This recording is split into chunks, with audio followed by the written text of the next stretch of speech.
Another day of losses for U.S. stocks as investors continue to get hit with disappointing data about the economy. The S&P 500 has declined by nearly 4% in just the last 3 trading sessions. For more details, let's go to Courtney Donohoe at the New York Stock Exchange. Courtney.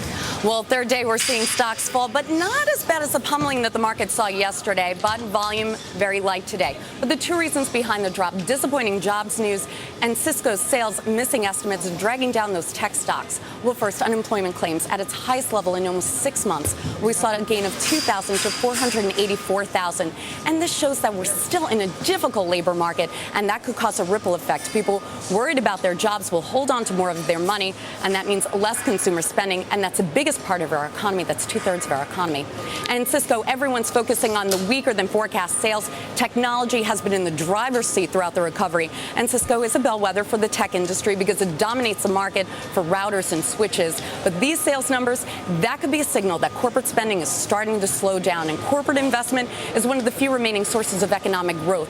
And there were more dismal earnings reports. We got Sara Lee's earnings forecast also missing estimates, and Kohl's, the retailer, cutting the top end of its earnings forecast.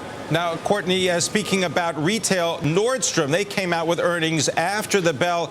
What have we got there? I mean, the stock was down in after-hours trading initially. Yes, it was. Well, Nordstrom, second quarter profit gaining 39%, selling more merchandise at full price, and net income coming in line with estimates is 66 cents.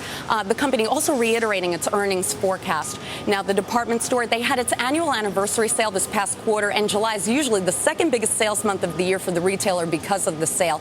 Also, the company opened the discount rack outlet in Union Square right here in the city in May. And NVIDIA forecasting third quarter sales rising 3 to 5%. Shares, they're definitely gaining in the after hours, and because of that. But this quarter, it was tough for the graphics chip maker. Earnings coming in at 3 cents, missing the 11-cent average, and the company saying the consumer business fell significantly short of expectations because of weak PC demand.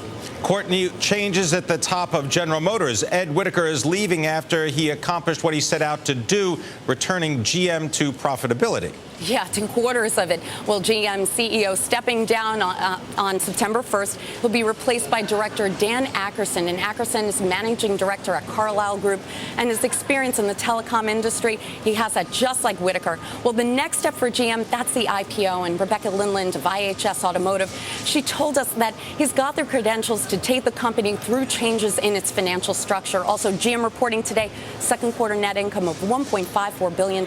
That's a gain of 44% from the last quarter, and growing sales of the Buick Excel in China and Chevy Equinox here in the U.S. Those are the reasons, Pimm.